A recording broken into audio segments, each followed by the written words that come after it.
Remember when the show spent 6 seasons building up to dragons, and then the dragons turned out to be regular guys standing near a warehouse? And when Becky dosed Sam Winchester with a love potion,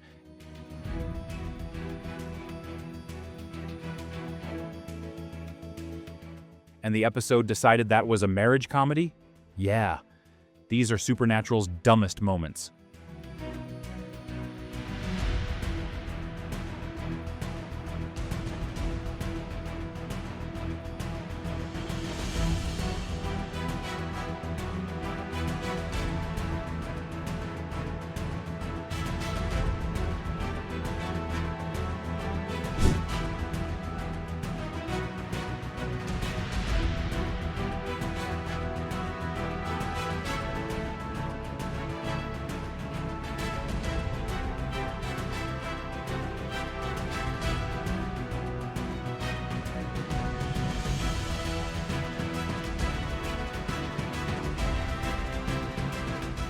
Route 666, the racist truck nobody talks about enough. Season 1. Supernatural was still figuring out what kind of show it wanted to be. Dark? Goofy? It eventually found that balance and made it work for 15 years. Route 666 is what happens before it found anything. The episode drags racial politics into a haunted truck story and handles them with essentially no care whatsoever. The history gets used as backdrop decoration rather than actual subject matter. The whole thing has the energy of a show that desperately wants to be taken seriously and has no idea how to get there. It is clunky, it is uncomfortable, and it is one of the most telling pieces of evidence that early Supernatural was genuinely making it up as it went. Not charming early stumbling, just stumbling.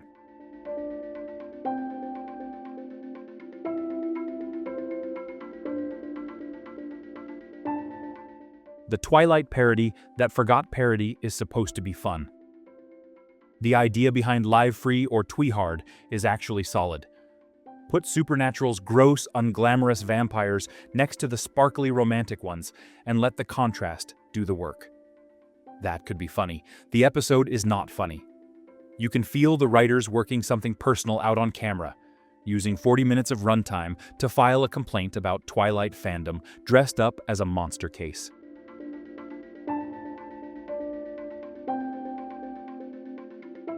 Good parody comes from understanding the thing you are mocking. This episode already decided how it felt before it started writing. The Pattinson password is there. The bedroom situation is there.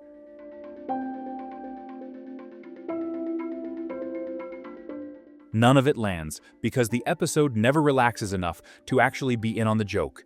You do not laugh. You just watch it quietly and think, this is not going well for anyone.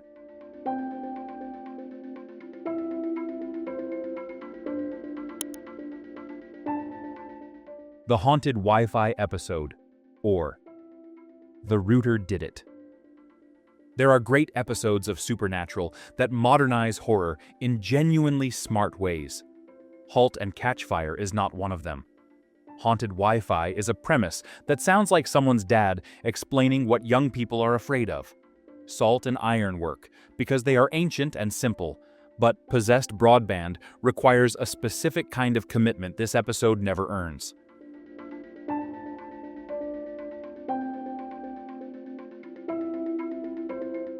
The Final Destination Chain of Deaths goes nowhere interesting. The ghost gets talked down to through FaceTime, which is funny in a way the episode absolutely does not intend. Dean also gets noticeably dumber throughout the runtime to service the comedy, which is one of Supernatural's worst recurring habits, and this is one of the worst times it does it.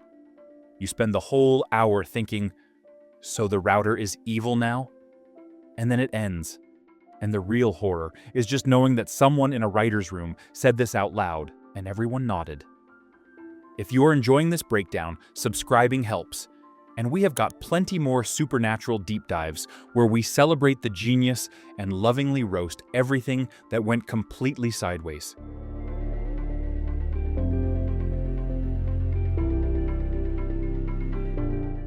The Slender Man episode. With no Slender Man. Thin Man should be a great episode.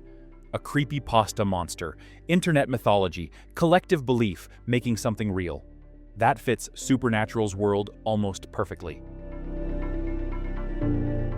So naturally, the show reveals that Thin Man is just two guys in a costume committing crimes.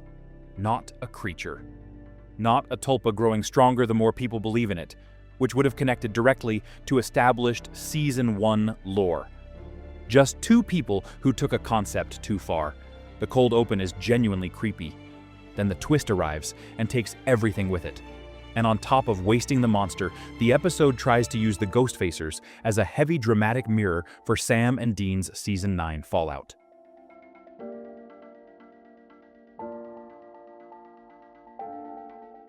The Ghostfacers are comic relief. They were built entirely around whimsy. Asking them to carry thematic weight is like asking a pool noodle to support a roof. The episode wastes its monster and its comedy duo at the same time.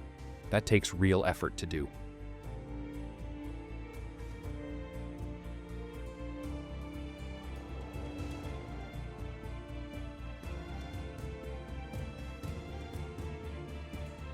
Dean's Amazonian daughter, handled like a running gag.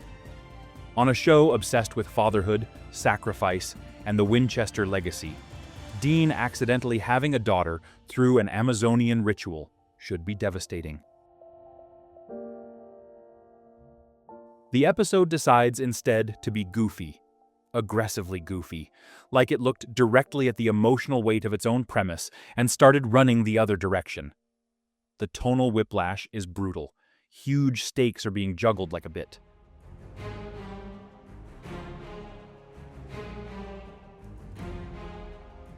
Sam has to do something genuinely horrible in the middle of all the chaos, and the episode barely stops to register it.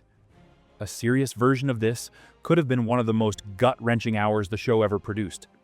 Instead, it is the one fans describe by saying, "Yeah, that is the one where," and then trailing off. Because there is no clean way to finish that sentence. The potential was right there. The show walked straight past it.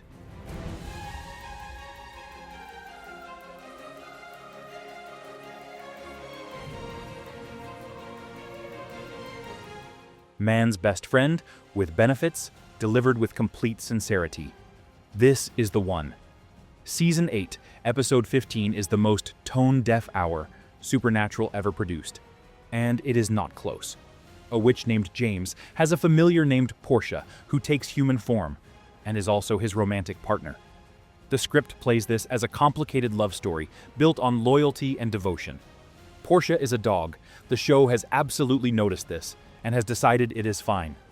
The master and servant dynamic, the collar, the power imbalance framed as tenderness. All of it arrives with zero self-awareness.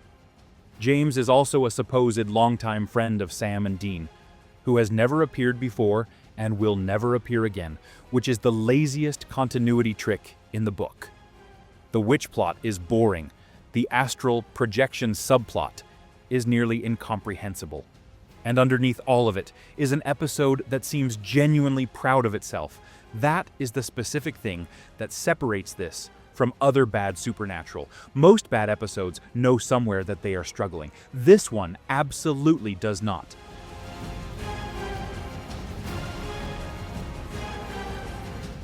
The Season 15 opener, where the apocalypse looks like a 5K. The final season premiere should feel like the end of everything. Chuck releases thousands of souls from hell, and the world is overrun. That is the setup. The execution involves ghosts running around in broad daylight, looking exactly like people running around in broad daylight. The threat reads as a haunted fun run. You want scale and dread, and the sense that everything is collapsing. You get visuals that make you quietly close your eyes, hoping the next shot is better.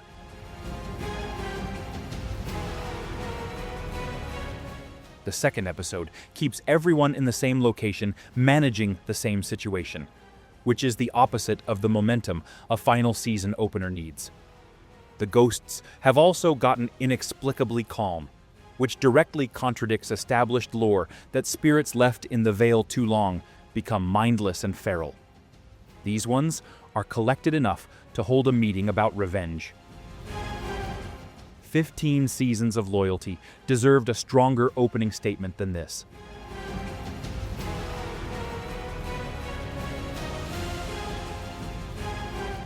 Sam Winchester's wig at the end of the world.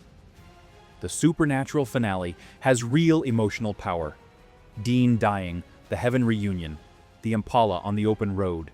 Genuinely moving pieces. And then there is Sam's old age wig, which immediately became the most discussed piece of costuming in the show's entire 15-year run. COVID gutted the original ending, which would have brought back a massive portion of the cast for an extended Heaven sequence. What the show got instead was smaller and quieter, which, given the circumstances, is understandable. The wig is harder to understand. Every scene of Sam aging into a full life, the wig is right there.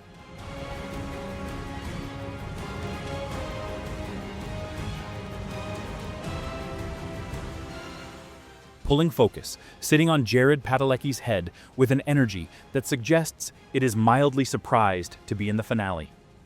You are watching 15 seasons of emotional investment try to land, and your brain keeps going back to the hair department. That is not the last image this show deserved.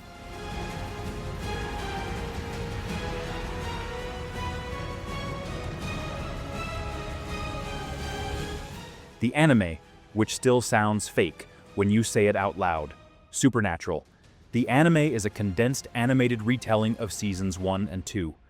And the problem is not that it is animated. The problem is that it takes everything that made Supernatural work and leaves it on the floor. The chemistry is gone. The specific silences are gone. The patience the show used to earn its emotional beats is gone. What you get instead is a different voice cast, a lot of very loud emotional delivery, and storylines rush through so fast you barely recognize them. Jensen and Jared voiced some episodes, which made the recasting in the others immediately jarring in the worst possible way. The animation is fine, the soul is not there. It is trying to sell you the shape of Supernatural without any of the flavor. Like a gas station version of your favorite meal.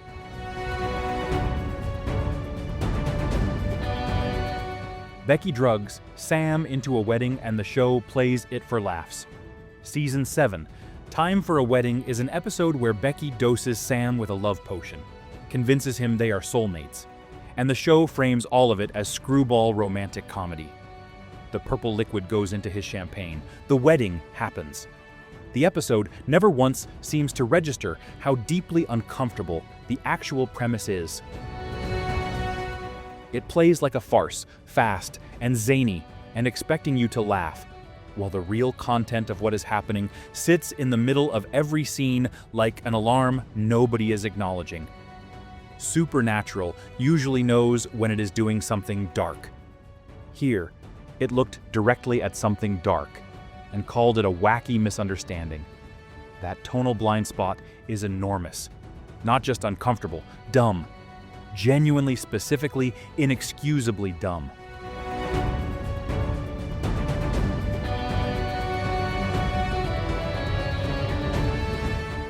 Bugs, the one. Everyone warns you about. If you have ever recommended Supernatural to someone and they come back 3 days later with a haunted look and say, "I watched the Bugs episode," you know exactly what that silence feels like. Bad effects. A racially insensitive burial ground premise handled with zero care.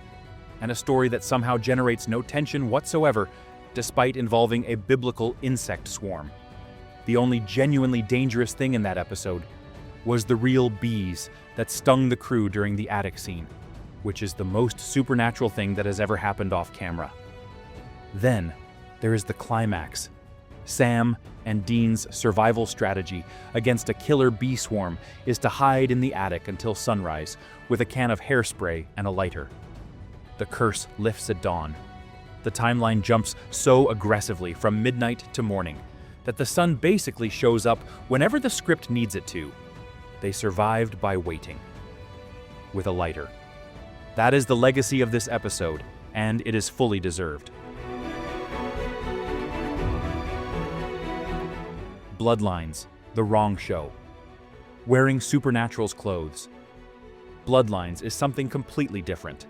A backdoor pilot for a Monster Crime family spin-off. It introduces 6 new leads simultaneously, as if speed is a substitute for investment. None of the new characters feel like people. They feel like archetypes filling a slot.